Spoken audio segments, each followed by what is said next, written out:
on NRI taxation, CA Divakar Vijay Sarathi from Chennai, Secretary of Kannur branch, CA Shivaprasad sir, my good friend and past chairman of Kannur branch and now the MC member CA Saju, committee members, members of the profession and other participants.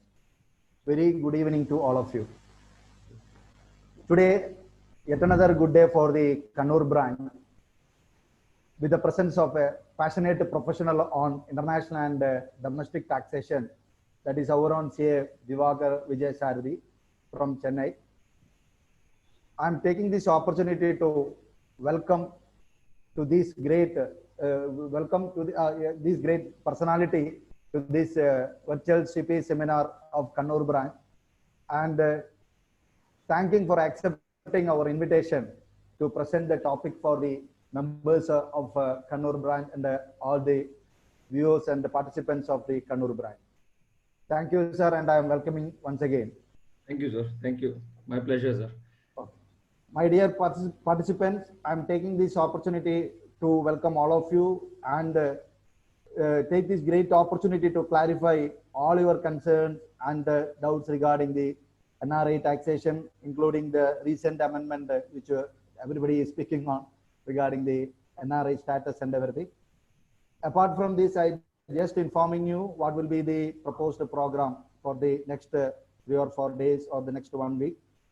All of us knows that July 1 is the CA day, July 1st is the CA day, and Institute is also conducting various CA day celebration programs. Normally it will start from 29th, 30th and July 1st. And the Institute is initially scheduled at afternoon 2 o'clock to evening 8 o'clock. So we have got a guidelines from the Institute stating that between 2 and 8 we should not conduct any program. But we have decided that we could conduct the program in the morning at 11 a.m. to 1 o'clock, and there will be normally flag hostings. And apart from that, we are having a very good session by an international trainer and motivational speaker by Advocate Vamana Kumar on the topic being to becoming.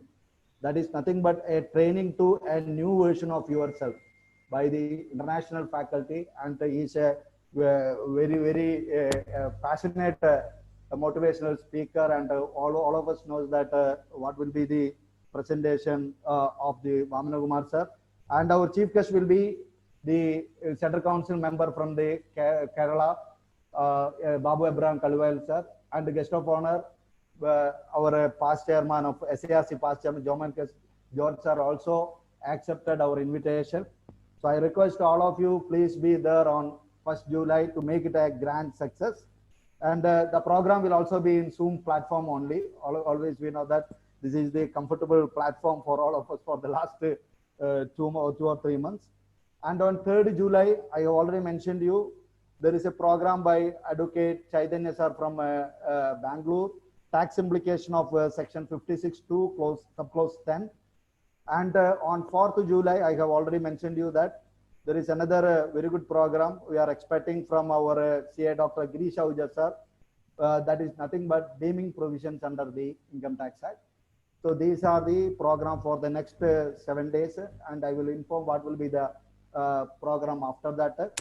Now requesting all of you to fill your Google form, which is a requirement to have the CP credit for the Kannur branch members. And I'm once again welcoming and thanking all of you. And now I am inviting the past chairman of immediate past chairman of Kannur branch, CA Saju, to formally introduce our faculty. Thank you. Over to Saju.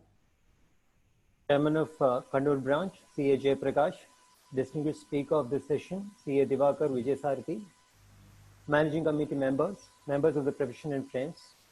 It gives me immense pleasure to introduce to you the distinguished speaker of today's webinar, CA Divakar Vijay Sarathi from Chennai. CA Divakar Vijay Sarathi is the founder and managing partner of DVS Advisors. He is a chartered accountant and ex-banker with a strong passion towards domestic and international taxation laws. He has significant exposure in both domestic and international markets founded the firm with devious associates with a single-minded objective to provide value-added cross-border services to mid and large business having global aspirations. A passionate orator and professor on subject of international and domestic laws, he has presented numerous seminars across various professional and institutional forums. He has authored more than 15 books, most of which have been national publications, and has been part of several study groups constituted by various committees of the Institute of Chartered Accountants of India. A renowned expert on the subject of international taxation, he is a part of the expert team of ICAI for certified course on international taxation. He is a regular columnist and expert consultant for various national publications in India. With these words, I introduce to you the distinguished speaker of today's webinar, CA Divakar Vijaysarathy. Now it's over to you, sir. Thank you very much. Yes, sir. Thank you, sir. Thank you, Jay Prakash. Thank you, Saju. And once again, members, it's indeed a pleasure because I don't know when we last met, but this virtual conversations is becoming a boon. Earlier, if we need to travel for a seminar, it's at least a 2-day planning. But now it can happen, and it gives us immense possibility to connect with us seamlessly. And literally on a daily basis, we get to meet members now from different branches. So possibly this is the best thing which COVID could have done, the virtual seminar. And I'm sure all of us are getting used to this fact that this is going to be a real boon, and it's likely to stay with us even after COVID. So coming back, friends, to the topic for the day, to start off with non-resident taxation. This is one of the highly debated areas, especially after the budget, because if you see the fine print of the finance minister's speech, I'm not even talking about the Finance Act. Madam Minister said that people who are staying abroad but having business in India don't pay tax because of them being non-residents. I mean, which is why we brought about all these amendments. There was no need to bring these amendments because their incomes were anyway being taxed in India at this point in time, primarily because our source rule of taxation under Section 5 was very clear. As long as the business was controlled from India, whether you are a resident or a non-resident, it doesn't make any difference as such. So there was some provisions which was introduced, and then they retraced, they clarified. Then the Finance Act, from bill to act, some amendments were also introduced. Overall, now we have a khichdi kind of a situation as far as who a resident is. It is very similar to what was mentioned when multiple slabs of income tax was proposed, to say that they are trying to simplify tax filing by giving 2 options to an SSC, effectively complicating it even for professionals to understand. Something very similar to that is what happened to residential status. So today, if you need professional advice to know whether you're a resident or a non-resident, and the professional will take some decent amount of time to understand when a person becomes a resident or not. So we will see how it goes. So I've got a fairly elaborate presentation. So obviously it has about 80 slides. What we will do is we will focus on what is relevant for the day. And I think my office has already shared the entire slide with Mr. Jayaprakash. So Chairman can share it with the members, where you can also look at other relevant provisions as well. So to start off with, friends, I would thank my team members, Gracelyn and Jugal, for having helped me put this presentation. Okay. Non-resident tax. Who is a non-resident? Now, invariably, we end up looking at Section 6 to determine residential status. But we also need to understand there are many other sections which deal with the term non-resident tax, non-resident, the concept of non-resident. So Section 2, subsection 30 talks about a case which defines the term non-resident, states that non-resident means, again, so it's an exhaustive definition. a person who is not a resident in India. And however, in certain cases, it also includes a person who is a not ordinary resident of India. So for the purpose of transfer pricing, non-resident also includes someone who is not a resident, who is not ordinary resident. Resident and not ordinary resident is also deemed as non-resident. For the purpose of 93, where you try to transfer properties or enter into certain transactions to avoid payment of income tax to non-residents. Again, for the purpose of executors, not ordinary resident shall be regarded as a non-resident as well. So apart from section 6, which very clearly says, especially for an individual, you have resident, non-resident, ordinary and not ordinary. If for these three circumstances, not ordinary resident also shall be deemed as non-residents. So now, if we were to look at the other scenario which we are used to, non-resident Indian, that is something which, especially if you are from Kerala, you will have this issue, because I think you export maximum of India's population to the Middle East, and remittance from Middle East is from into Kerala is one of the largest sources of forex reserves in India. So NRI, who is an NRI? So it refers to an individual who is not a resident, being an Indian citizen or a person of Indian origin. And who is a person of Indian origin? It talks about a case for an individual if whether the individual or his parents or grandparents were born in undivided India, which is prior to 14th of August 1947. So this is at the highest level. What do you mean by the term non-resident and non-resident Indian? Now let us try and understand how the residential status is being computed. Friends, here what I want your cooperation is, if at all you have any doubts, please keep putting in your questions as and when you have any doubt, and we'll take it up either at that moment based on the question, or maybe after some time if the appropriate moment comes. But whenever you have a doubt, please shoot the question. So coming back, I'm only focusing predominantly on individuals at this point in time, because for other categories of SSCs, it is not too complicated, except for companies where the POEM guidelines will apply, but that would be a separate discussion by itself. So if we have to look at a case for an individual, resident or a non-resident, now what happens? When does an individual become a resident? So the highest level, you have two conditions, where in the current year, a person has been in India for 182 days or more, he or she becomes a resident. First case. Second, the person has spent 60 days in the current year, but has stayed in India for 365 days or more in the 4 preceding previous years. That's the second scenario. So we're talking about two cases. One, where you have stayed for more than 182 days in the current year, or 60 days in the current year and 365 days in the 4 preceding previous years, you become a resident. Perfectly fine. Now, where is the case for concern here? If you don't fulfill both these situations, you become a non-resident. Okay, this is where the bubble starts for the revenue.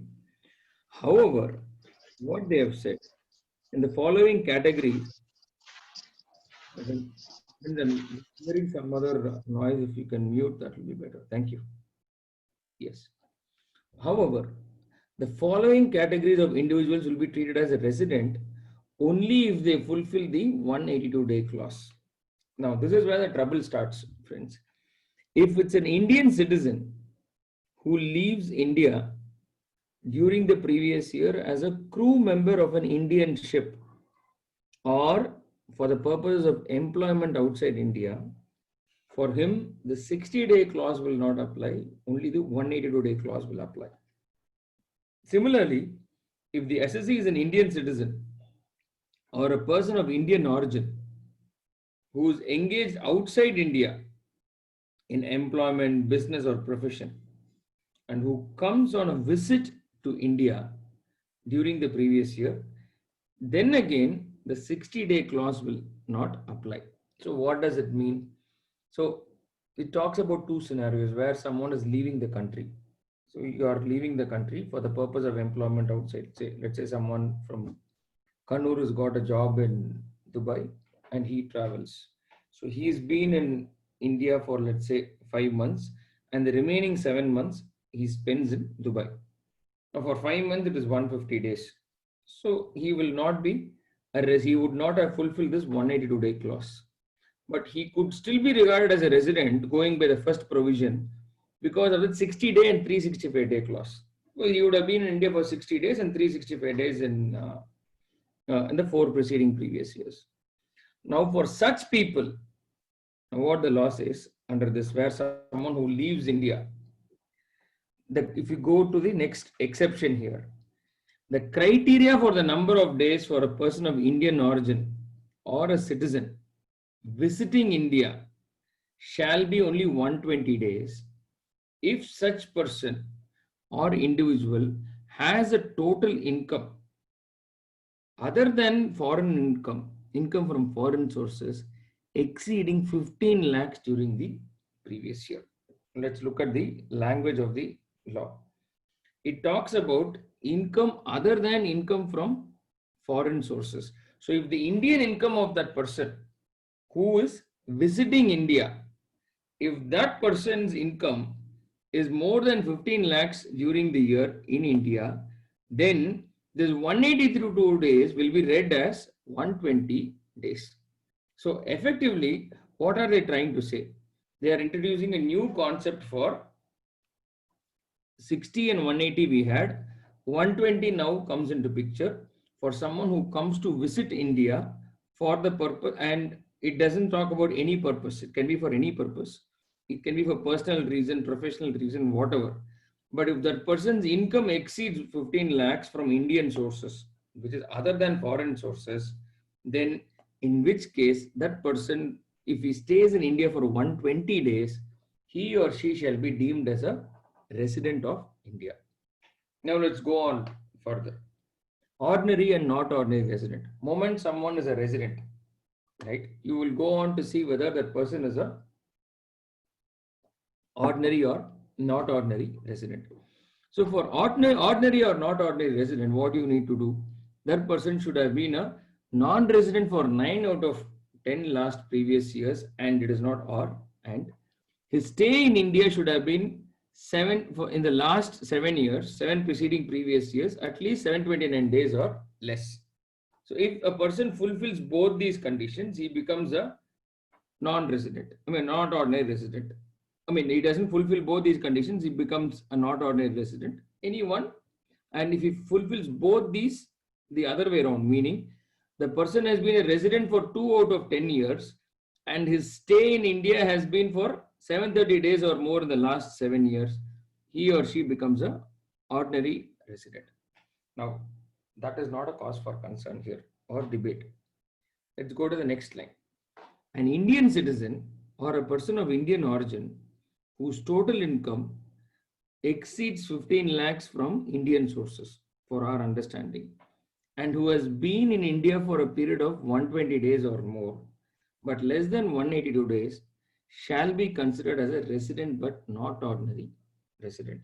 Now, this is where the issue comes. If someone is coming from abroad into India and he is staying in India and he works here for a period of, he is staying in India for, let's say, 150 days. Normally, you will not be treating him as a resident. But if his income exceeds 15 lakhs from Indian sources, then you will treat such a person as a resident. Now, going back, an Indian citizen having a total income, excluding income from foreign sources, exceeding 15 lakhs during the previous year, shall be deemed to be a not ordinary resident in India if he is not liable to tax in any other country or territory by reason of his domicile, residence, etc. Now, this is a very, very important criterion, friends. This is something which will definitely affect, at least at the highest level, people from people living in Middle East. So let us say someone has traveled to Middle East, say Dubai, and he is working there. He's an Indian citizen. He carries an Indian passport, and he has a total income excluding income from foreign sources, which exceeds 15 lakhs. Let's say he has fixed deposit to the tune of say 3 crores in India and he gets 6%, 18 lakhs here. That person shall be deemed to be not ordinarily resident in India. So he shall still be deemed as a resident and not ordinary, if he is not liable to tax in any other country by reason of his domicile, residence, etc. So squarely, people who stay in UAE will fall within this ambit. So this was introduced by virtue of Finance Act 2020.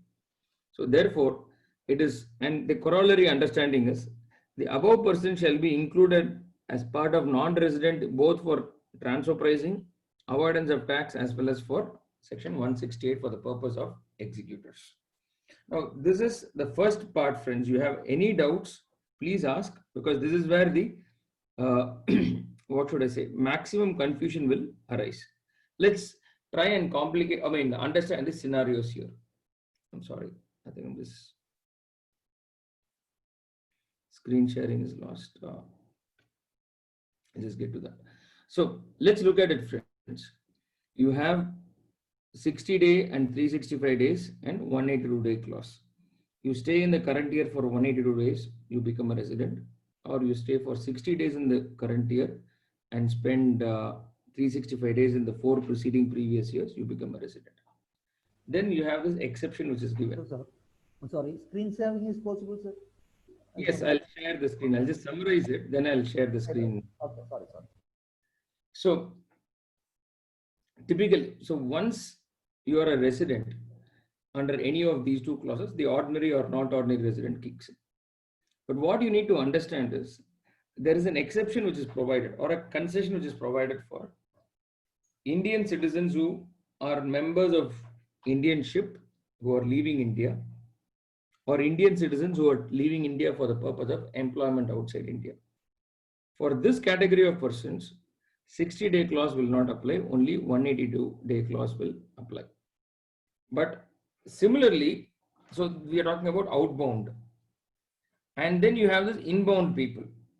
For inbound people, people who are visiting India, person of Indian origin or Indian citizen who's visiting India, for that person again, if it comes into India, that period of 60-day clause will not apply, only 182-day clause will apply thus far.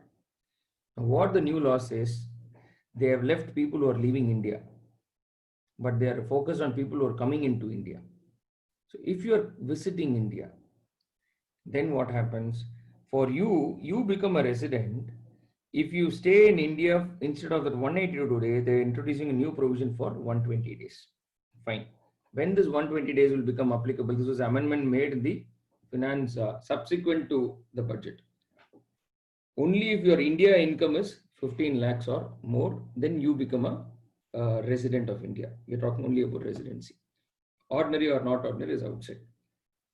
Then comes another scenario where by virtue, this is a case where someone does not even visit India. We are not even talking about how many number of days he is staying in India. It can even be 1 day or no days. You are a person who holds an Indian passport, and let's say you stay in Dubai for the entire 365 days. You don't pay tax at all, and you still have Indian income exceeding 15 lakhs. Then also you will be deemed as a resident, but a not ordinary resident. I hope this scenario is very clear. When you're leaving India, still that 182 clause applies. But only when you are getting into India, or you are a person who is an Indian citizen, but you don't pay tax in any other jurisdiction by virtue of your domicile, then again, a new clause of 120 days will apply only if your India sourced income exceeds 15 lakhs. I hope that is very clear. I've got a question. Let me first look at the question. A person is employed outside India. This question is from Rajni Chainani. The person is employed outside India. If never visited in India, are they not ordinary resident or non-resident? Rajni, if he's never visited India during the previous year, does he pay tax in the country of where he is working? Which country you're talking about? Can you be a bit more specific? Because if he pays UK, so if he pays tax in India, in UK, obviously he'll be paying tax in UK. So the case for not payment of taxes will not arise. And he has never visited India. He only holds an Indian passport. He would not be deemed as a resident for the financial year. Hope that's clear. Now, what are the issues which can arise here? Let's take in our own case, someone from Middle East, and he doesn't pay tax on his income, and he works in Dubai. He comes to India, he has Indian income more than 15 lakhs. He will be deemed as a resident here. So the immediately next question is, should he pay tax on the income which he earns in Dubai in India? What are your thoughts? Please type in your answers. So here you have someone from Dubai who's been in Dubai during the year. He comes to India only for a period of, say, let us say 50 days. He's in India for 50 days. And he has income exceeding 15 lakhs in India. He has earned salary income in Dubai. Is his Dubai salary income taxable in India? Please feel free to share your thoughts. Meanwhile, let me share the screen.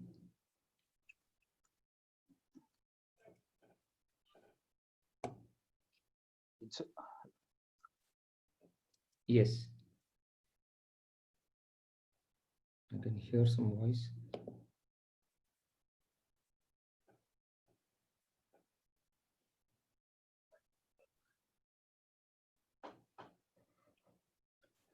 Not taxable. Okay. Dubai salary is not taxable, not if he is RNOR, not taxable. Yes. So, be it from Rajni, Sayan, Najab, and Srijit, thanks for your answers. You're right. So, what have they tried to achieve by doing this amendment? We really don't have an answer for that. Because, first of all, irrespective of whether this transaction comes within the ambit of residency or otherwise, India has a treaty with UAE, where the treaty very clearly says this comes within the ambit of what we call as dependent personal services and international tax, Article 13 or 14, based on whichever treaty you will have. What I can do is I'll take the India UAE treaty. I'll read out that exact clause. I'll show that clause. That will make it very, very clear to understand, and it put to rest whatever ambiguities have answered this. I'm just taking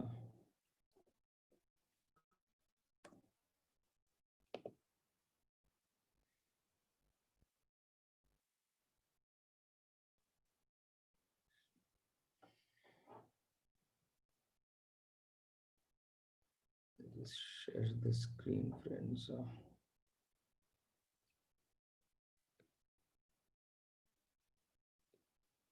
So this is the India UAE treaty, and whenever you're talking about salary income, you go to what we call as dependent personal services article.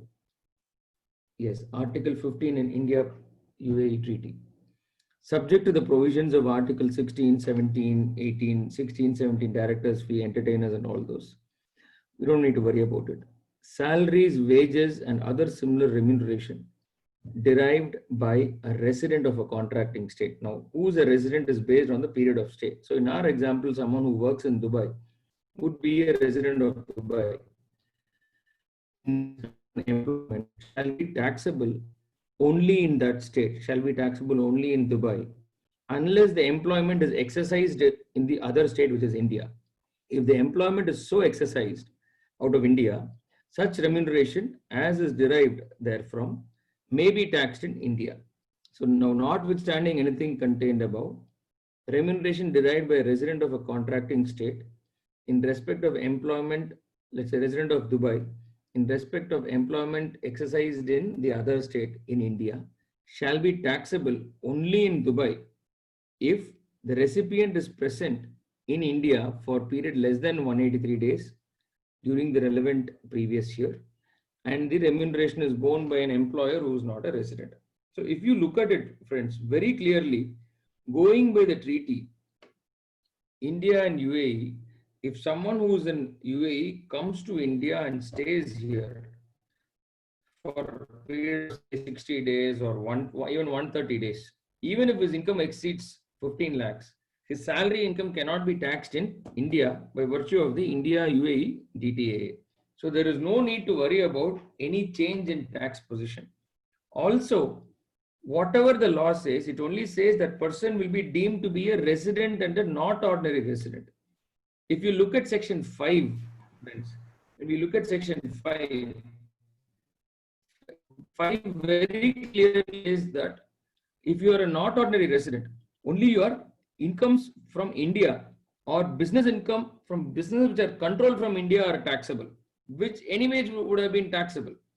So that is the only scenario when a resident and a not ordinary resident has to pay tax in India on India sourced income. He is not expected to pay tax on foreign sourced income. The exception is foreign businesses which are controlled from India. That foreign income will be taxed in India for a resident and a not ordinary resident. But all your salaries, none of this will be deemed as taxable. And all these provisions for taxation are also subject to DTA. And DTA very clearly gives you which is a source country and residence country. The deeming fiction of Indian residency, which is a unilateral provision, will not have too much of a change from tax implication perspective in international case. Let's move on. I have a question from Mr. Kumar Bhatt. If I'm having income from UK and UAE, what happens? Now, what is your residential status, sir? Mr. Bhatt, are you a resident of India or a resident, non-resident? Can you please explain that? And what is the type of income we are looking at? Fully outside India. Your Outside income? India is also having income. NRI interest is there. Interest So on NRI more than 20 lakhs. Okay, so you are an NRI. And what type of income you have from outside India, sir? Outside, I have got salary income. It's around 50 lakhs. 50 lakhs a year. Okay. In India, I have got around 20 lakhs NRI interest. NRE interest. Okay. Okay. And how many days you have been in India? Nil. Nil.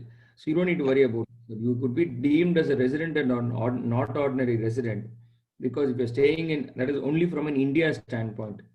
Friends, now here, what I want to, thanks for bringing up this question, sir. It leads to another issue. But before I move to the other issue, I'll sort this out. So as far as your scenario is concerned, foreign income will not be taxed in India, even though India says that he is a resident and a not ordinary resident. Because if you go to the same treaty between, I'll share the screen, the treaty between India and UAE, when we look at definition of the term resident, Article 4. Now, here we are talking about someone who is a resident of UAE. In the case of UAE, an individual who is present in UAE for a period or periods totaling at least 183 days in the calendar year, and a company which is incorporated in UAE will be deemed as a resident. So when we look at this individual from an individual's perspective, if that person stays in UAE for a period of 183 days, he shall be deemed as a resident. When same treaty, look at in case if that person is an Indian, any person who under the laws of India is liable to tax therein by reason of his domicile, residence, place of management of a similar or any other criterion of similar nature. The term does not include any person who is liable to tax in respect of only income from sources in India. Now, when we look at this treaty clause, this is what we call as a case where, let us assume in the example which Mr. Bhatt gave, the person has not been in India at all, and he has sources of income exceeding 15 lakhs from India. Now, going by the treaty provision, definition of the term resident, read this, friends, take as an assignment, and let me know, will he be a resident of India or UAE or both? Please type in your answers. This is the clause. This is the clause. in his example, the person is an Indian citizen, but he is staying in UAE. He has not visited India at all. And we have seen section 6, the amended section 6, and we are also seeing the treaty here. So going by this example, friends, please take a minute or two and let me know whether the assessee would be a resident of India or a resident of UAE.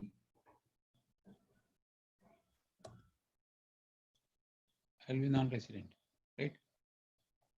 Non-resident? No, he'll be a resident of which country, sir? Both the countries, mostly Dubai and the UK. Mostly Dubai, but he won't be a resident of India? No, he will not be a resident of India. But as per the new provision, sir, if let's say he's staying in UAE and he doesn't pay, then in such a case, he shall be deemed as resident of India as per the new section 6, the amended section 6. UK, I am paying tax. Sorry, sir? I am paying tax in UK. You are paying tax in UK. That is for your UK income, sir. We'll keep UK income for time being outside the discussion. That's the issue. That's the issue I'm asking. I'll come. Okay. If for your case, we don't need to worry, sir. I'll come to the conclusion, sir. I'll come to the conclusion. Only NR interest will be taxable. So he has income in India. He has income, salary income from UAE. Okay. He has never been to India. But NR interest will be taxable here, right?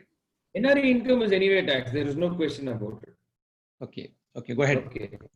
Go ahead with your delivery. Thank you. The issue is a resident of India or a non-resident. Go now reading the treaty. I'm not talking about the Income Tax Act. Going by the treaty, will he be a resident or a non-resident? He will be resident. Of which country? Resident of India, right? According to it, he is a resident of India. But UAE says if he stayed in UAE for at least 183 days in a calendar year, he shall be deemed as a resident of UAE. As per the treaty between India and UAE. He may be in UK for some time. But let us say he's been in UAE for UK for 100 days also, it's still okay. But he's been in UAE for 265 days. So if it exceeds 183 days, he becomes a resident of UAE. Correct. So what will he do in this case? He is a resident of which country? Now, UAE. Okay. UAE. But India will say that since his income exceeds 15 lakhs in India and he doesn't pay tax in UAE, I will deem him as a resident of India. Now, this is the scenario what in tennis, when someone is at 6-all, what do you call it, sir? When you're playing tennis. What happens? What do you call that such a situation? When a set goes to 6-all in tennis, what do you call that situation as? If you follow tennis. Win-win. Yes. I'm getting that. It's called tiebreaker, right? Yes. So we use the same term for income tax also. So thanks, Ahmed. So it's called a tiebreaker test in income tax also. So where someone is deemed as a resident of more than one country, one individual is deemed as a resident of more than one country, we call that person, that scenario as a tiebreaker test. So what we do in a tiebreaker test, we look at 4 main points. Now, what is his principal place of domicile? So where does he actually stay? First criterion. Second, where is his place of economic interest lies? Third, where is his permanent residence stays? Permanent residence is. And more importantly, considering the other 3 factors, which jurisdiction can be logically viewed as his place of residence, where his investments and other things are being kept. Now, in this case, except for his family and he having a house here, his every other criterion would very clearly say that he was a resident of UAE because he was physically there, his place of employment is there, he makes his money there, but he saves in India and he has family in India.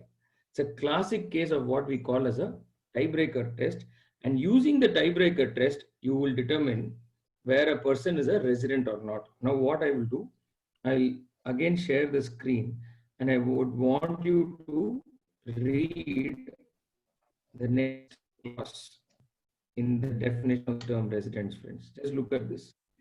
I'm just highlighting this clause. Just read, please read this. Where by reason of the provisions of para 1, an individual is a resident of both the contracting states, then his status shall be determined based on the following. First, he shall be deemed to be a resident of the state in which he has a permanent home. If he has a permanent home available in both the states, he shall be deemed to be a resident of the state with which his personal and economic interests are closer. If his center of vital interest cannot be determined, or if he does not have a permanent home available in both the states, he shall be deemed to be a resident of the place in which we call as a habitual abode. Then if he has a habitual abode in both the places, then he shall be deemed to be a resident of the state in which he is a national, or what we call a citizen.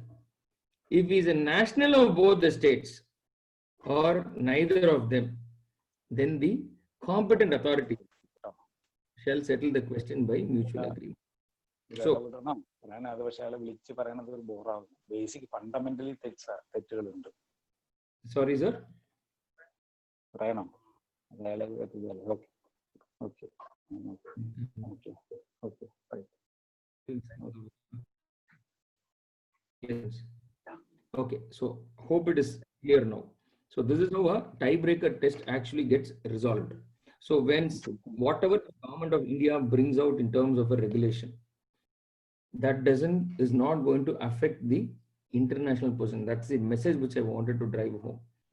Come what may, whether the government says this person will be deemed to be a resident of India or otherwise, by the fact that India has signed 95 treaties with so many countries, actually which covers close to 99% of the countries where Indian citizens have traveled, you don't need to worry that this is going to affect the tax position in any ways. It is going to remain the same as what it was last year. There is no change.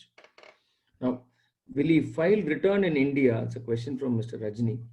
Will he file return if he is not a resident in India but has the FD interest income, whether amount is under 15 lakhs or over 15 lakhs? It's a great question, Rajni. So what happens is, we have a scenario, there's something called 115 series, 115A, 1A, 1B and all these provisions, where if TDS is deducted on certain specific types of instruments, unfortunately FD doesn't come there, because FD, the TDS regular rate is 10%. For non-resident, normally it should be at the rates in force. I don't know at what rate the banker is deducting, because nationalized banks have a very unique way of deducting TDS on non-resident deposits. So in such cases, ideally it is advisable for him to file return of income.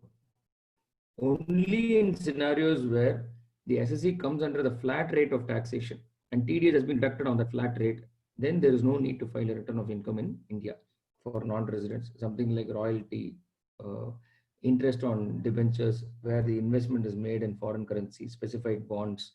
Otherwise, in all other cases, filing a return is the only option for him to pay taxes and disclose it to the authorities.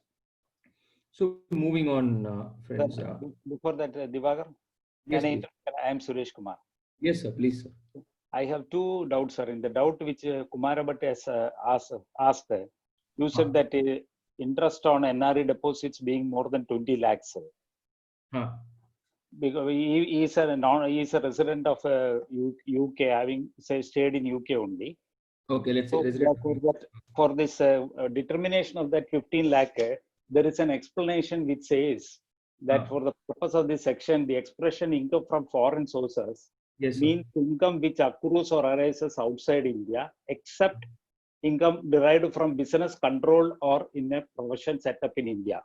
So this interest on NRE deposit is foreign income. It is not from a business, so it will not be computed for the purpose of determining this 15 lakh. Now we need to, that is given in the context of what is foreign sourced income, sir. Sir, that 15 lakh, the wording is subsection 1A says, notwithstanding anything contained in clause 1, an individual being a citizen of India having total income other than income from foreign source. Now, this section says for the purpose of this section, Correct. And says this section means section 6. Yes, sir. So the income from foreign sources means income which accrues or arises outside India, except income from business or controlled or controlled or set up. So The this is source applicable. for this That definition NRE, is applicable for the other one also. yes, sir. The Second, source for this NRE could be from a business controlled outside India, sir. But the no, fixed deposits are placed in India. yes, The sir. fixed He deposit, was asking about FD, NRA FD interest, sir. The yes, 20 lakh is NRA FD yes, interest. It the is not interest, the business or profession control or setup in India. It is purely fixed deposit, NRA deposit.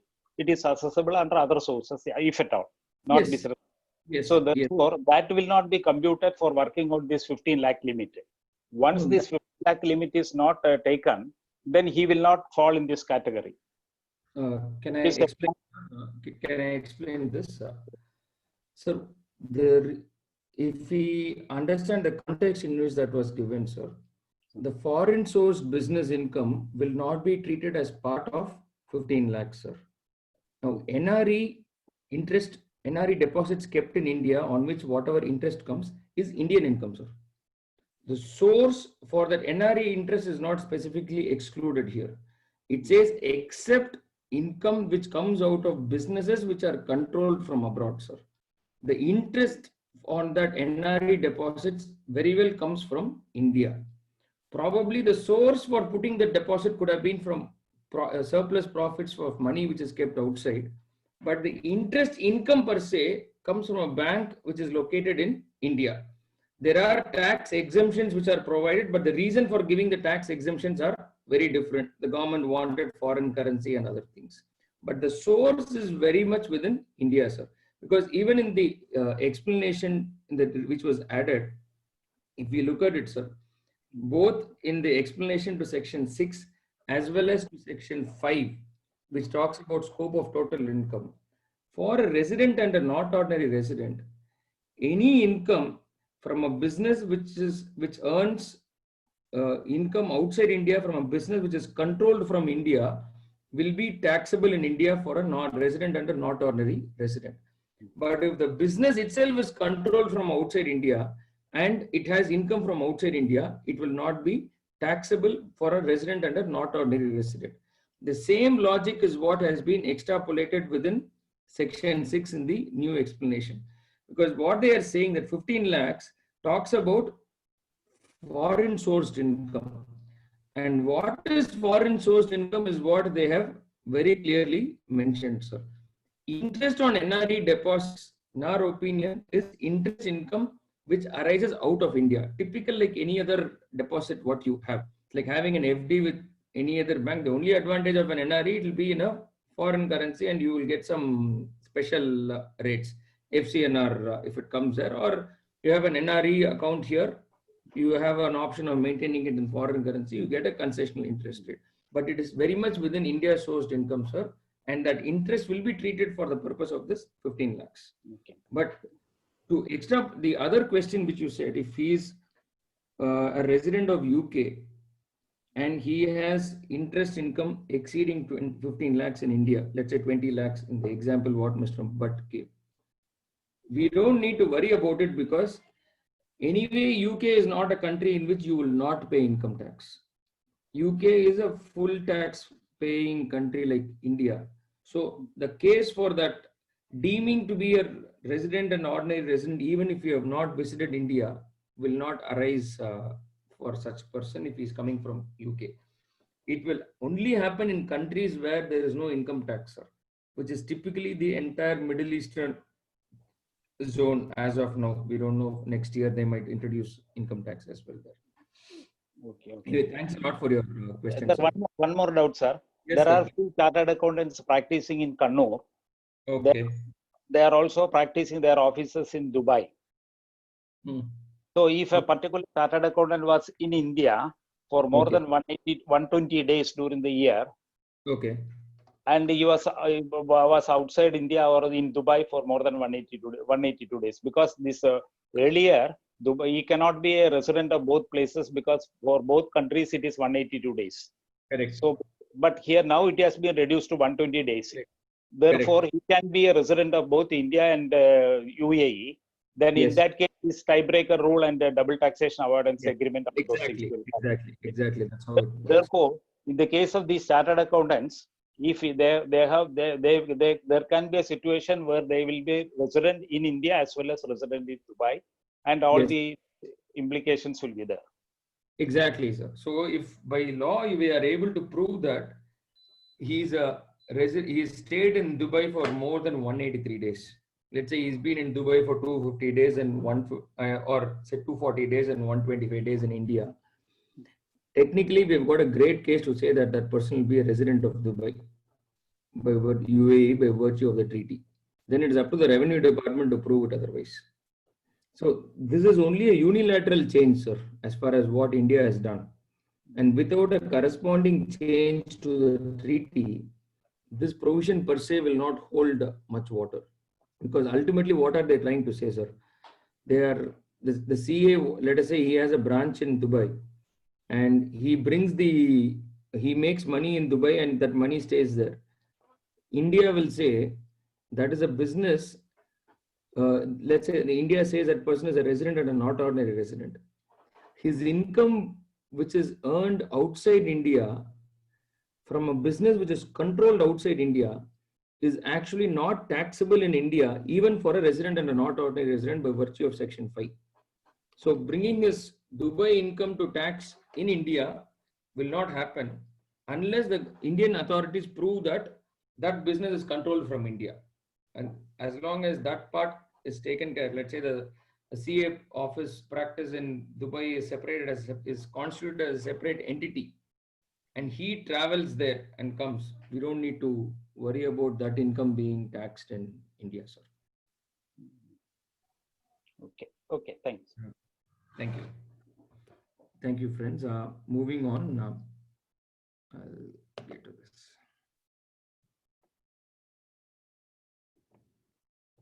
And I'm just quickly moving. These are some of the illustrations which you can read for a better understanding of the amendment, the impact of the amendment. Now, taxable and exempted incomes of non-residents. So this is where Section 5, I've already touched upon it lightly earlier. So in the case of a non-resident, what all incomes are taxable in India,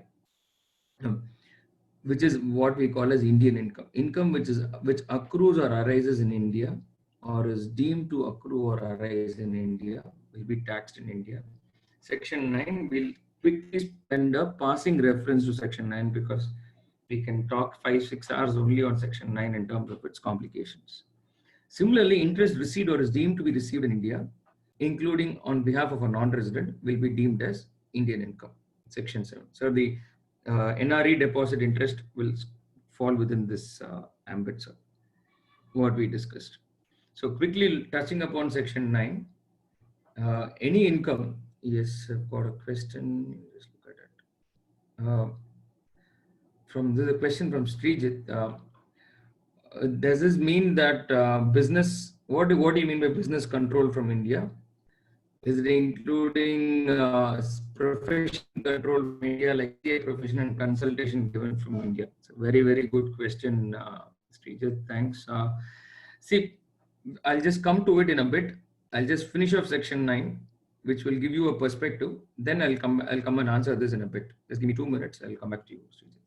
Yes. So the following incomes are deemed to accrue or arise in India.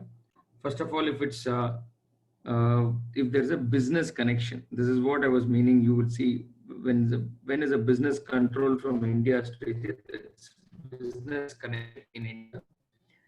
Any property, asset, or source of income in India, or where the capital asset is situated in India and it is sold, capital gains, business is taxable in India. Similarly, salary income, if the services are rendered in India, it becomes Indian income. If it's paid by the government of India, it is Indian income. And where, in the case of dividend, if the dividend is paid by an Indian company outside India, the shareholder, because until last year, this was not relevant because dividends were not taxable for shareholders. But now, since it is taxable, it makes it all the more relevant going forward. Next. interest, if the interest is paid by a person who is a resident in India, it is Indian income. Except where it is paid for the purpose of business outside India, it is not taxable in India.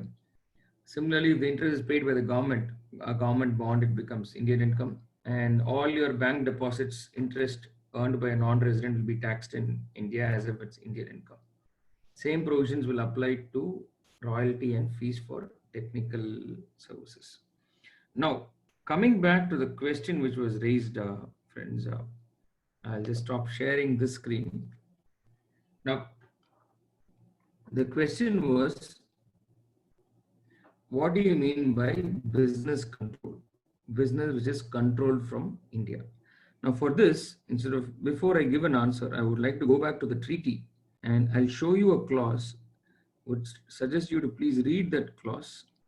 We'll assimilate it and then we'll get to the solution. Collect together, let's try and get to the solution. So professional services will come under an article, what we call as Article 14, independent personal services. So let's try and understand this, friends. So income derived by a resident of a contracting state. Let's say the person is a resident of UAE. In respect of professional services, it's a CA service, shall be taxable only in UAE, except in the following circumstance. If he has a fixed base regularly available to him in the other contracting state, let us say, or I'll flip the example, sorry. Let us say the individual is a resident of, the chartered accountant is a resident of India and he has a branch in UAE, or the firm has a branch in UAE. So, sorry, I can hear someone talking. You want to add something? No. Okay. So professional income. So as an Indian CA firm rendering professional services shall be taxable, the income shall be taxable only in India, except in the following cases where the firm has a fixed base, where the person has a fixed base available to him in other contracting state, which is UAE, for the purpose of performing his activities. And so much of the income as attributable to that fixed base may be taxed in UAE and the balance will be taxed in India. Or if his stay in the other contracting state in UAE exceeds 183 days during the previous year, and in such case, only so much of income as derived from his activities performed in that other state may be taxed in UAE. Hope it is clear. So if an Indian CA moves to Dubai and renders service there, and he has a fixed place regularly available, then the portion of income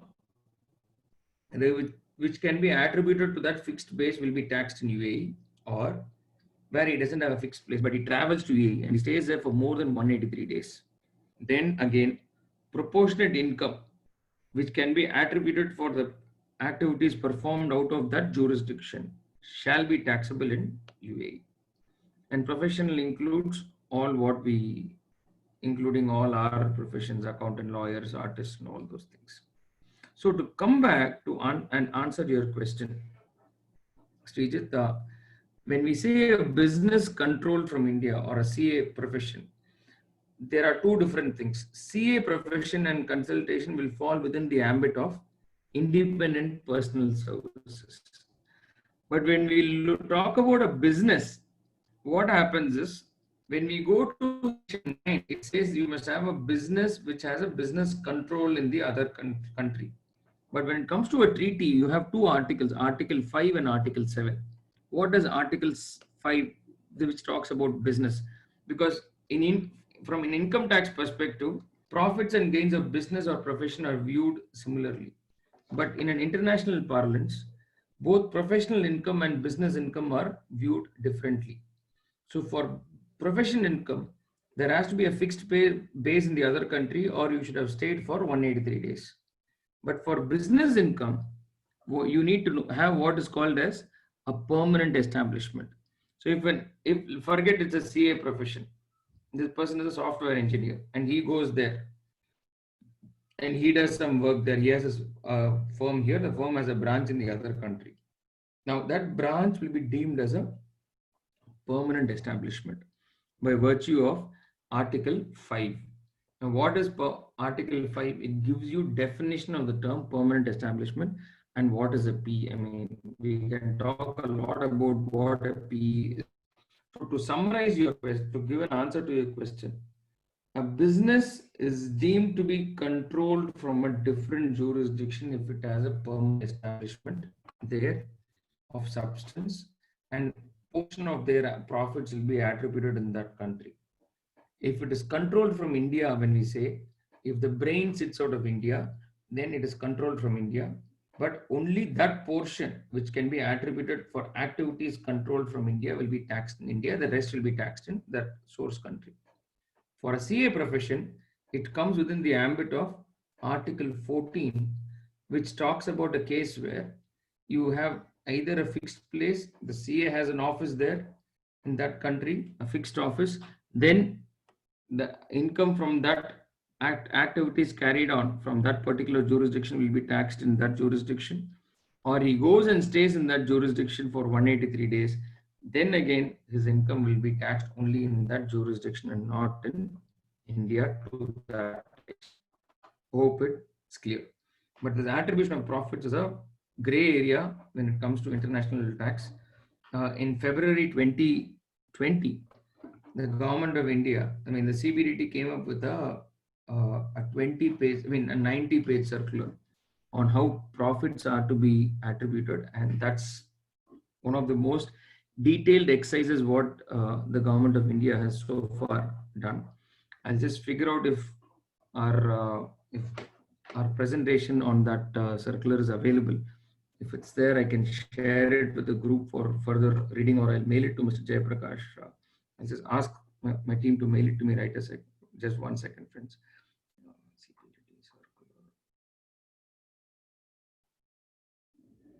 Jugal, can you just mail me the presentation on CBDT circular on attribution of profits, February 2020, please? Thanks. Okay, now, is there income arising from profession controlled? So there is income arising from professional control from India. Yes, there is.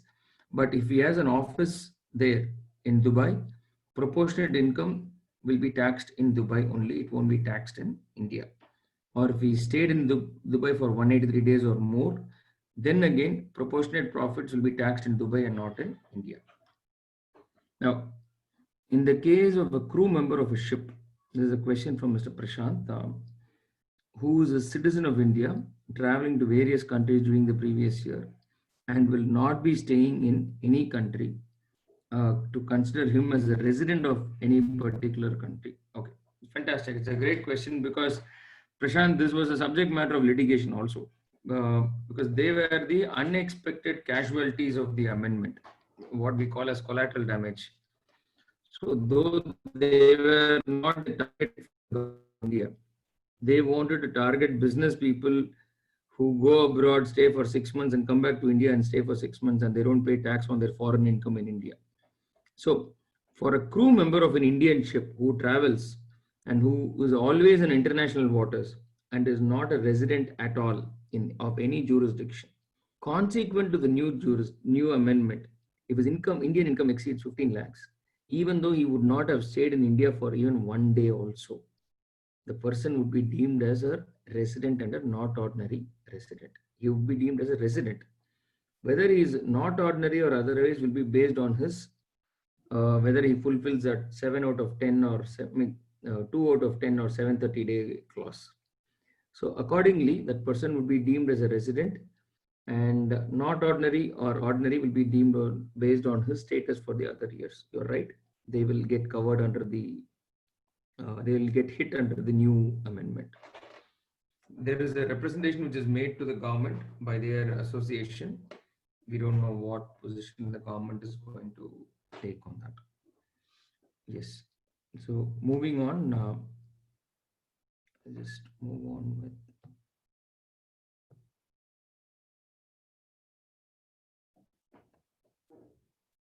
Yes, friends.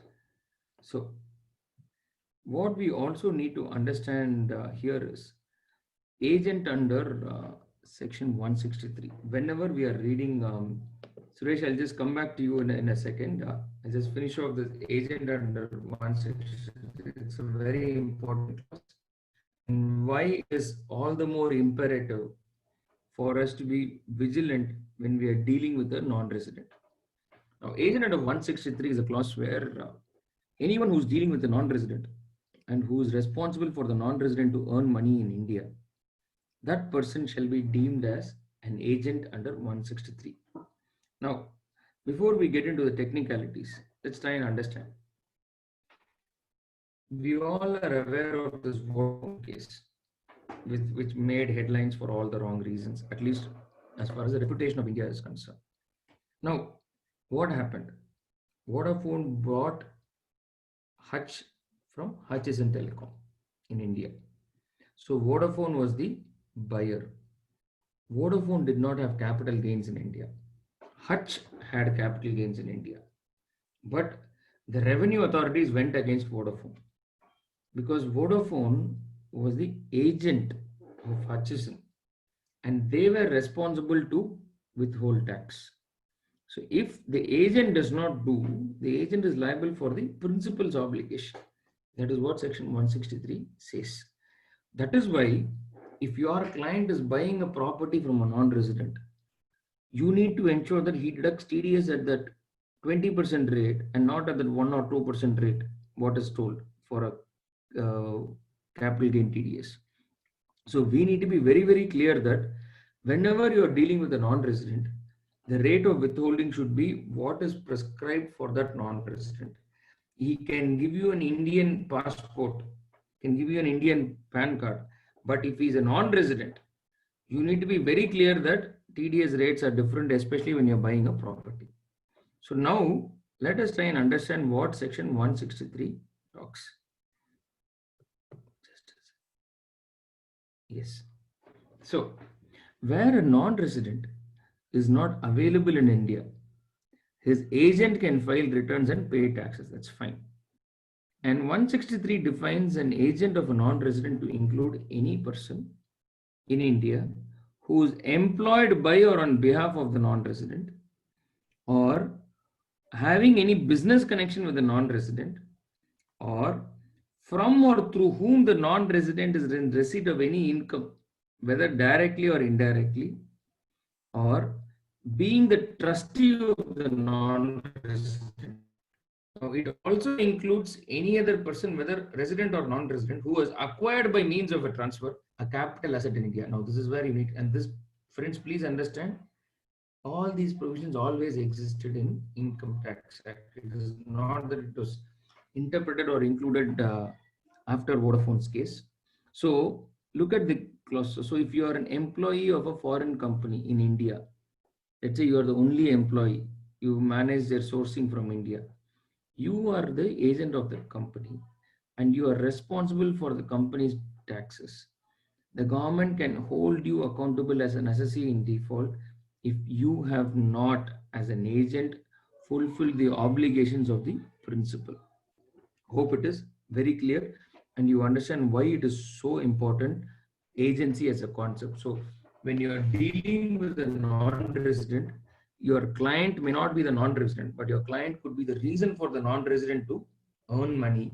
In such cases, please be clear, friends, that it is imperative to deduct taxes not at the flat rate, especially when you're buying a property. It should be at the slab rates. Now, getting into some of the questions. Control is only for business income and for profession, it is set up in India. What is the difference? Great question, Suresh. So, control from in an international tax parlance ideally does not arise because we are talking about permanent establishment for business and set up for profession. And what is permanent establishment?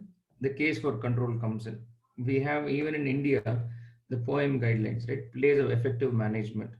So similarly, when we look at, I'll give you an example of the treaty itself. of the India UAE treaty, if we go to Article 5, which talks about the term permanent establishment.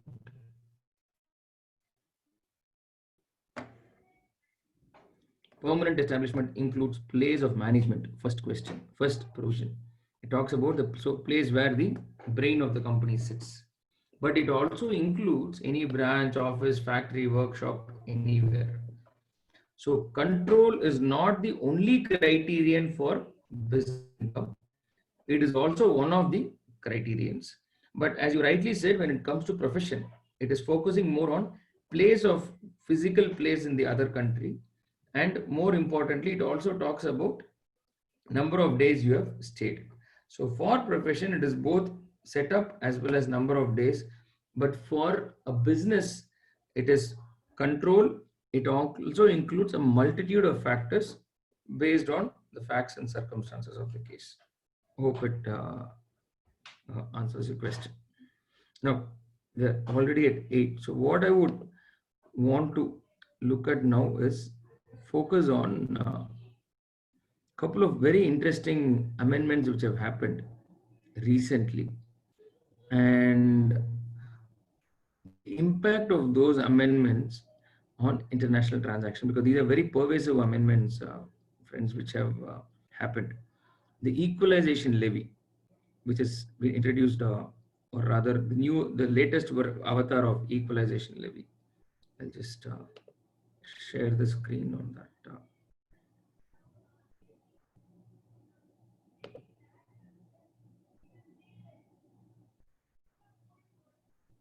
Yes.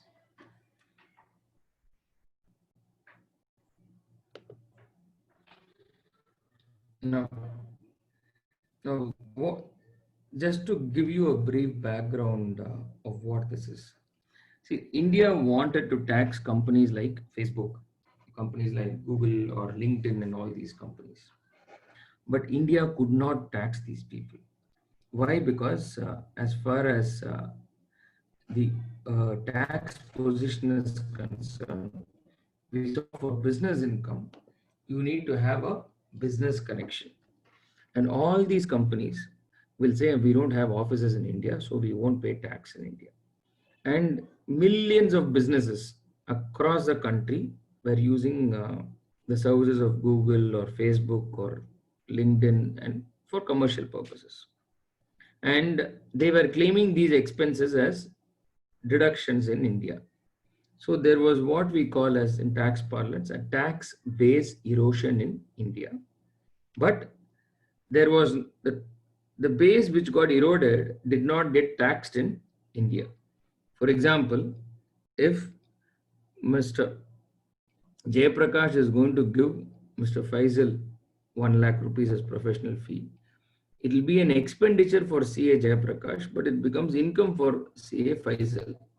So in which case, he can claim deduction and Faisal has to pay tax. So there is no tax base erosion. But when it comes to international transactions like this, where you pay for a Facebook advertisement and you claim it as an expenditure in your books, and Facebook, on the other hand, does not pay tax in India, India stands to lose this particular tax base. So the government felt, how do I manage this?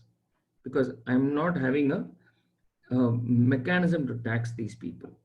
And all the business income, we had to have a permanent establishment for this to be taxed. So in such scenario, the government thought, okay, let me not worry about income tax.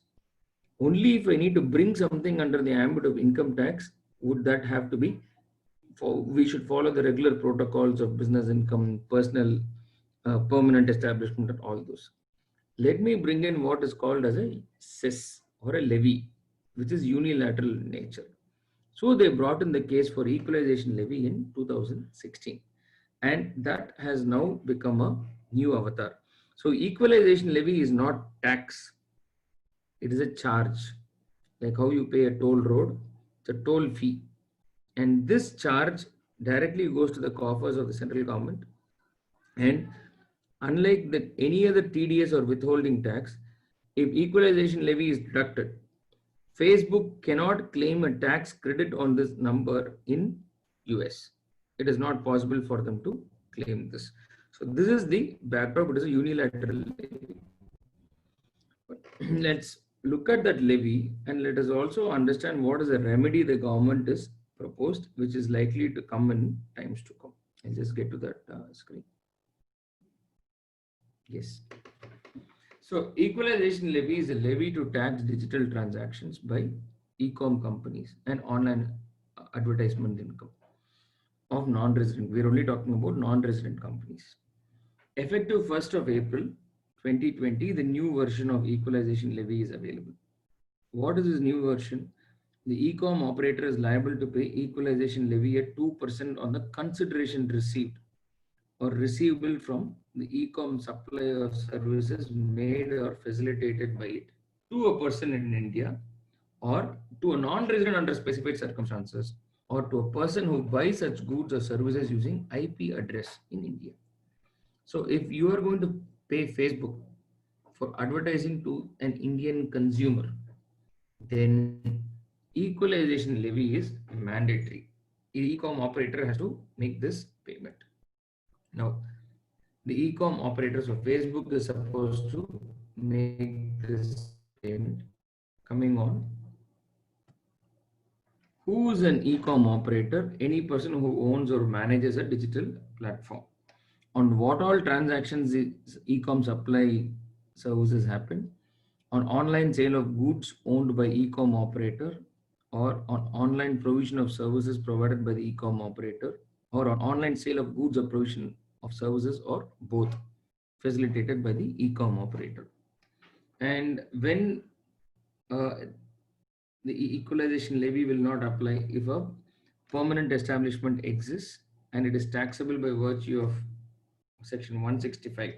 There was an earlier e-com equalization levy which is taxable at 6%. That still continues.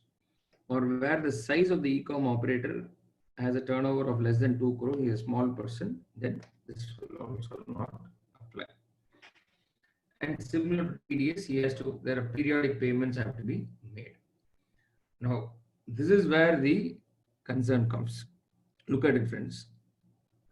Now, here is a case where earlier we still have a 6% equalization levy. This is the confusion which many of the businesses are currently are going through. We'll come to the confusion part later. Whatever advertisement revenue which any e-com company earns out of India, 2% of that has to be paid as equalization levy.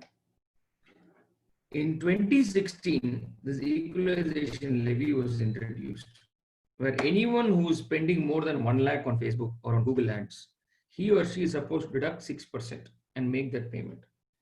Now, what happened? The government felt these large companies arm twisted the small service providers, recipients, like most of your clients could be using Facebook or Google Ads or even LinkedIn, and you would not be deducting this 6%. Facebook will say, no, we will not accept it.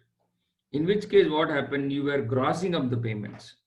So the government of India felt we are only increasing the cost of doing business in India. So therefore, they felt that to make it more viable for Indian businesses, let us shift the onus from Indian e-com service recipient to the non-resident e-com service provider. So if you fall within the new law, new equalization levy, you need not deduct equalization levy charges. The equalization levy charges can be deducted should be paid by the non-resident e-com platform provider. So Facebook has to do, you need not do it going forward. But here's the catch, friends. What the catch is, let me explain. This is where the real practical confusion comes, because there is an overlap of the older law. The older section 165 has not been removed. It still continues to exist. Now, what has happened? Effect to the Finance Bill 2020 has expanded the scope by insertion of a new section 165A. Therefore, with effect from 1/4/2020, there will be 2 transactions in which equalization levy will apply. some receipt or receivable by non-resident for online advertisement services. But this was the earlier version. As per the earlier equalization levy, if you pay to a non-resident for online advertisement services rendered to an Indian businessman, then 6% equalization levy has to be applicable. As per the amended provision, if an e-com operator receives money for online advertisement or for service provision supply of goods or services, 2% will apply. Now look at it, friends. From 1/4/2020, the 2% rate shall be applicable from the consideration received or receivable by an e-com operator from a resident Indian or from a person who buys such goods or services using an IP located in India, or a non-resident if he is using it for advertisement in India. The challenge now comes is section 166A, which is a new one, has been introduced for collection of e-com services. Whereas 166, which is the earlier provision, it casts an obligation on the payer to deduct equalization levy from the sum paid or payable. However, 166A makes it obligation on the part of the platform provider to make this payment. So this is where the dichotomy arises. As per one section, you are supposed to deduct. As per another section, the recipient is supposed to make the payment. Which section will you adopt? Is a $1 million question. And for the first time, you will see the law itself has told where there is a conflict between the two sections. Where there is a conflict between the two sections, then such conflict needs to be addressed by virtue of complying with either of the sections. Which one will you comply? The SSC should choose any of these sections. There are two issues. One, the rate of deduction is 6% in one. Second one, it is 2% of payment. Now, if I'm giving a Google ads, I won't deduct 6%, thinking that Google will pay 2%. If Google does not pay the 2%, I am liable to pay that money. Now, this is a horrendously worded provision. Serious concerns will happen in times to come. We have already written to the government. Representations have already gone from different sources. We've written in the media as well. We still do not know what the government is going to look at. But if you are advising clients who are spending large amounts on online advertisement like Facebook or Google or LinkedIn or whatever it is, please tell them to deduct that 6% and make the payment. Or at least get a declaration from Facebook that this amount will be paid, the 2% withholding, equalization shall be paid. Otherwise, the person who is giving this advertisement, if you come under the erstwhile 166, you will be liable for this particular payment on their behalf together with interest and penalties. Hope it is clear. Any doubts, please let me know. Moving further. Sorry, just change. Let's share the screen, friends.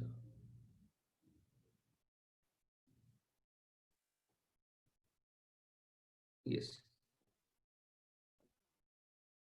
Getting into capital gains. No, before that,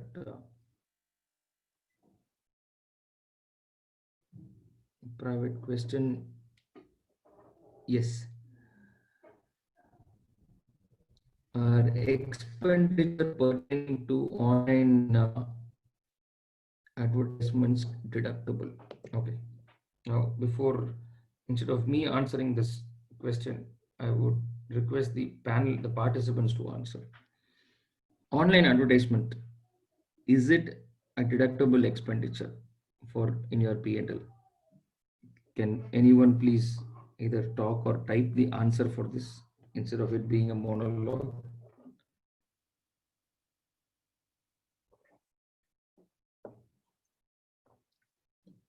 Yes, friends. Online advertisements, do you claim it as a deduction in your P&L account? Do you or you don't? Yes, it is claimed as a deduction. Okay. If it is claimed as a deduction, will there be a withholding tax? For regular advertisements, do we do a TDS? Do we do a withholding on, let's say you are engaging a local ad agency? Do you do a withholding on such expenses, on expenses incurred to an ad agency? Yes or no? Yes. Reduction, TDS deducted at contract rates. Okay, thank you. So if it is deducted at, if TDS is deducted at the contractual rate, then in such circumstances, what is the TDS what is the rate at which TDS has to be deducted on online payments? Now, this is where the real challenge comes, friends. Whenever you're doing an online advertisement, it comes under the ambit of business income for Facebook. So be it Facebook or Google or Amazon or whatever it is, when you're doing an online promotion or an online payment for any particular expenditure, what happens? Facebook will say, this is a business income for me. And for my business income, I should have a permanent establishment in India for withholding taxes. So therefore, in the absence of a permanent establishment, Facebook will say, you cannot deduct any tax in India. Now, this gives rise to two problems. India, as we saw, tax base erosion happens. To overcome the tax base erosion, India introduced this equalization levy, which currently also we are having a problem, whether it is 6% or 2%, who will pay what, all those issues are there. I think time will put that to rest. But going forward, what India has done, again, India is taking a leaf out of this OECD's book. I'll open section 9 in this regard, where you will understand how the government of India has set a completely new framework for taxing companies like Microsoft, Facebook, and the onus is being put on us, people who are giving them incomes. Let's look at section 9.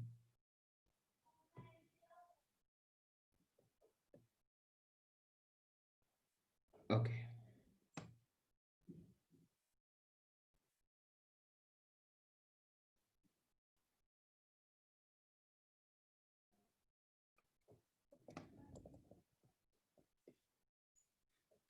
Yes, friends, I'll just share the screen now.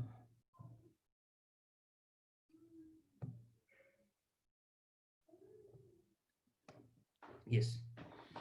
If you look at the new edition, for the purposes of this clause, in the case of a business, other than businesses which have a significant economic presence, of which all operations are not carried out in India, the income from the business deemed under this clause shall be only such part as is attributable to the permanent establishment or business connection. So they have introduced this new concept called significant economic presence. Now, what is significant economic presence? Now, here the government has said, for the removal of doubts, it's hereby clarified that, yes, significant economic presence of a non-resident in India shall constitute business connection in India, and significant economic presence shall mean. So business connection is the Indian version of the term permanent establishment. So imagine Facebook, which says that I don't have a physical office in India. I don't have anyone who is selling advertisements for me who's located in India. My entire tech team is located in US. So, and selling advertisements is my business. So therefore, for my business income to be taxed in India, I need to have a permanent establishment. So the government came up with two situations.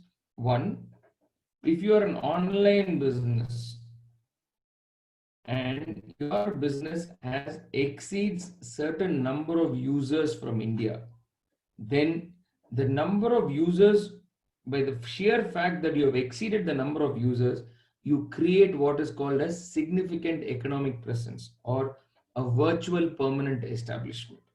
Similarly, you look at a company like Microsoft or any of these apps, the TikTok app. TikTok has so many users in India. The app has so many downloads in India. But the TikTok app is based out of China. They don't pay tax in India. Or Zoom, for example. Zoom is based out of China. It's a Chinese company. But literally everyone around the world, like the platform what we are currently using is on Zoom. So they don't pay tax in India, though there are so many downloads, millions and billions of downloads of Zoom are happening on a daily basis. So in such cases, the government said either if you exceed certain number of users or you exceed certain number of downloads in India, then you shall be deemed to be creating a virtual permanent establishment. Hence, this virtual permanent establishment, or what we call as significant economic presence, will now be fully taxed in. It will now be deemed as a business connection, and you would now have to pay tax in India going forward. But unfortunately, friends, this provision was introduced in Finance Act 2020 with effect from 2021, but the government is yet to notify this. They haven't yet given what is the threshold for significant economic presence in India. We are still waiting for the government to give us an answer. What has also happened in the bargain is there has been tremendous amount of lobby by the Americans, where the American government has said that this is not something which they are comfortable with. But what is going in favor of India is OECD has given a go-ahead to this provision called significant economic presence, and many European countries will also be bringing in similar regulations. Now, moving to the last part of our discussion, which I wanted to cover. Because of COVID-19, many people would now be stuck in India. Let us say someone who wanted to leave India by the third week of March. He is stuck in India because he was not able to travel, or flights are not operating, and he crosses some threshold. Let's say from the way things are looking at, we are all at least fortunate being in Kerala. In Tamil Nadu, we are currently going through a lockdown, and there is a talk that the lockdown can be extended by another 15 or 30 days. So in such circumstances,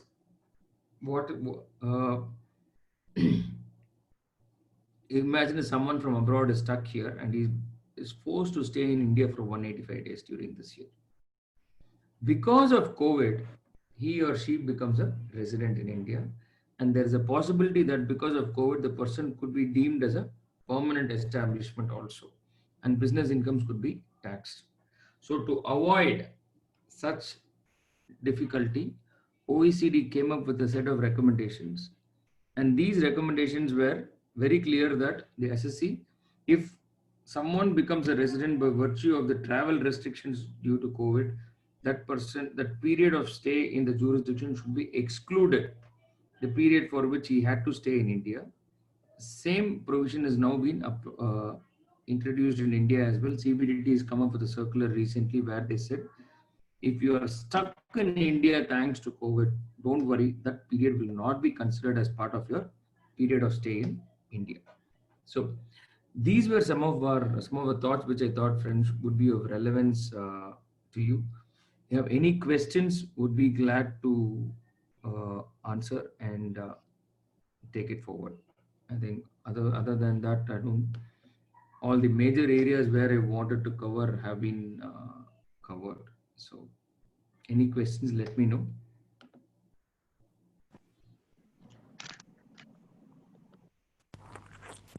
And friends, we also have a... Thank you very much, sir, for your nice presentation. And I thought that I felt that it is just like a classroom coaching where you have asked a lot of questions and it should be answered by the students, and the students are also raising so many questions. Very nice, sir, and different experience from your presentation. I request my participants and members of the profession, kindly share your concern with this great person who is dealing entirely the international taxation and domestic taxation.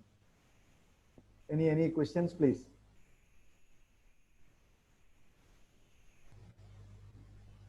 If you want to interact, you please unmute and switch on your video also. Pimon sir.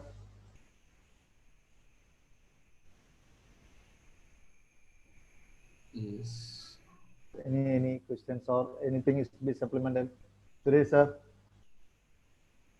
My email, yes. This is my email ID. Sure. Okay. Let's Hello, see. sir. What happens here in our Yes. place is this non-resident. They may be coming back to India, but they continue to hold the NRE account. And the Yes. interest income, many of them are claiming exemption. Correct. It's a They are practice. not converting their NRE accounts to NR or ordinary accounts once they return. Normally, people are under the impression that they have got a 6-month period for transferring to ordinary account. Is it so, sir? Because section 10(4) says, in the case of a person who is outside India under the FEMA, not the non-resident status, for exemption under section 10(4).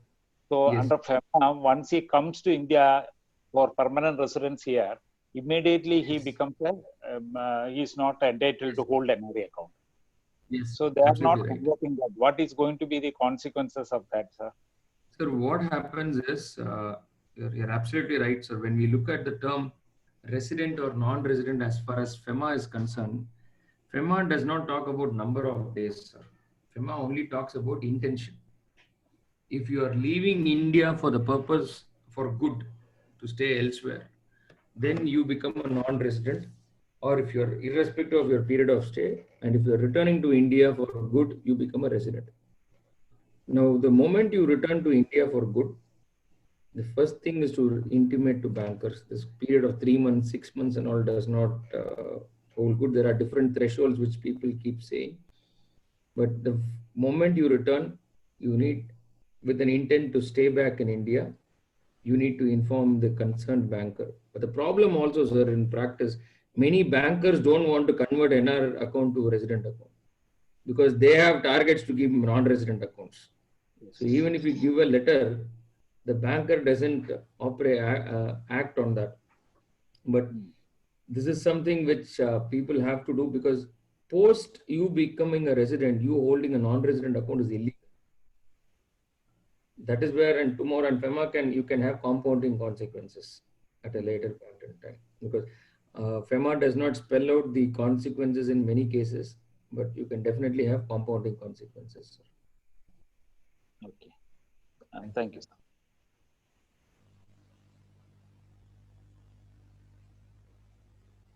Any other question? But sir? Yeah, Reddy sir? Rajesh wanted to ask. Yes.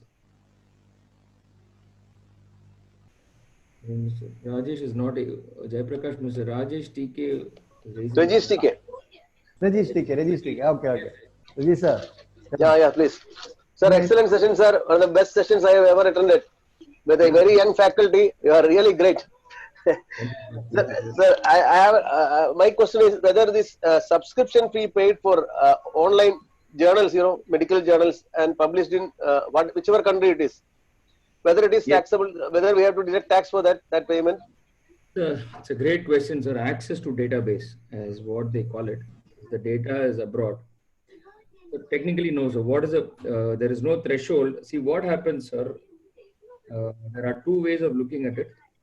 If there is a copyrighted article which is there in the database, and you are given a license to use it, then it comes under the ambit of royalty. You will have direct withholding tax, 10% withholding, 115A.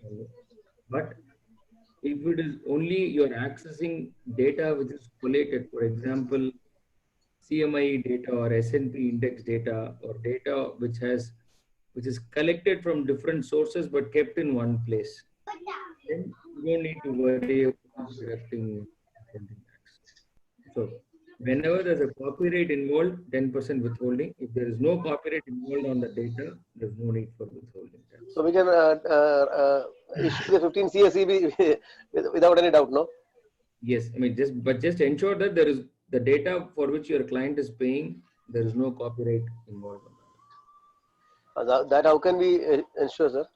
That you will know, sir. Like say if it's a research database, there 100% there will be a copyright. But this is journals regarding the latest medical innovations. Invariably they will have copyrights. So one more doubt, sir. one of my clients is exporting products to abroad. Okay. We want to register the product there. He wants to register. Okay. His name there. For that, he Okay. has to pay a lot of searching fees, like that, legal fees, and so many things. Correct. Whether we are right in issuing 15 CSEB. Sir, now look at it this way, sir. So he'll be paying it to a law firm or a CA firm in that country. Okay. To A do legal firm, maybe. paying it to a law firm. So it comes under the ambit of independent personal services. So unless the law firm has a place in India, or the person has spent some number of days, this income will not be taxed. So you can issue a 15 CSEB, no issues. Okay, sir. Thank you so much. Thank you. Sir, my name is Prashant. Sir, in addition to what Reggie sir has asked regarding the database access, see, I have one doubt on that. In a particular case where you have only access to the database, means like access to professional journals, it's okay, no need to deduct tax. Where in the medical, like in hospitals and all, they ask specific queries to this database, and they answer to that because they have done a lot of research on those things, and they are providing the answers whatever query we have asked. For those answers, we need to pay the money. Means we need to remit the money to abroad. In those cases, whether we need to deduct tax because it is a professionally. I get it. So do you pay it to the company, or you pay it to the professional who's responding to the query? See, in abroad, all these things are handled by companies only, only corporate firms. Correct. All the research corporates. They make a payment to the company. It comes under the ambit of fees for technical services, FTS, as we call it. There should be a 10% withholding, sir. No, it means in those cases we need to deduct tax. Yes, yes. Okay, sir. Thank you. Any further query? Any question? One more query. So what about one question is there in the chat box. So what about software downloaded from the service provider abroad? Also about the virtual machine taken on rent from Microsoft and required to pay monthly rent. Is there any TDS compliance required? I don't see that anywhere. So that is came on privately, sir. So software downloaded from a service provider abroad. Yes. So that will squarely come within the ambit of royalties, sir. So TDS has to be deducted. Any payment for any software, even if you pay $2, you need to deduct TDS on that. Right. Fine. Thank you, sir. Any further question? 10% withholding. And you asked one more question, Jaiprakash. What was that? You asked something on virtual. Yes. What about the virtual machine taken on rent from Microsoft and required to pay monthly rent? So if it's a server, let's say a cloud server, what you have taken, and if the server is outside India, so it again comes within the ambit of royalty, because royalty means definition includes payment for use of industrial commercial equipments as well. So this will squarely come within the ambit of industrial or commercial equipment. So you will have to deduct TDS at 10% for royalties. Hello, sir. There is a practical problem, no? When we are taking a virtual machine or a cloud database, everything. We don't know whether it is going to abroad or in India. Microsoft having office in India, or some Amazon have office in India. Right. So normally we don't know where the server is saving. We don't know that. I don't have knowledge of that. We just pay the amount what it is mentioned. So we don't have the option to pay direct the TDS as well. I agree. Invariably, that is where large companies, they ask for a declaration, sir. Today, what happens? We need to have very clear data privacy concerns have come. Now, the entire Europe, they are taking a declaration. The GDPR norms which got implemented, all European companies are taking declaration from cloud service providers asking for where the server is. So the same thing, it's a question of time before it becomes reality in India, sir. And large companies are asking for data, where the data centers are, where this is going to be stored. So it's only a question of time before this gets stored in India, sir. Okay, right. So normally we don't have option to deduct the TDS. No, if they are not making the full payment, the service will disconnect. So we are forced to make the payment. You will have to gross up, sir, because for 10% non-deduction, the entire expenditure could be disallowed. Yeah, that's true. Okay. Okay, thank you, sir. Thank you, sir. Okay, thank you, sir. Thank you very much for your great support and a nice presentation on the topic. I feel that a little bit confusing topic, that is NRI taxation. Anyway, thanks very much for the great support to the Kannur branch. Now I request the secretary of Kannur branch to formally propose the vote of thanks. Presiding officer, chairman of Kannur branch, chartered accountant Jaiprakash, very distinguished speaker of this evening, chartered accountant Divakar Vijayasarathi, and my dear esteemed members. Today we had a very fine evening and had a very useful discussion on NRI taxation. For this important topic, we had a very brilliant chartered accountant and a very learned faculty from Chennai, CA Divakar Vijayasarathi. He presented the paper and led the discussion outstandingly well. We are very grateful to him for being with us, sharing his valuable time, and for his excellent presentation. Thank you very much, sir. Thank you. My pleasure, sir. And we are very thankful to all the members, participants, viewers of today's virtual CPE seminar for the support, encouragement, and for the active participation. Thank you all. Good night. Be safe and take care. Thank you. Good night. Thank you. Thank you.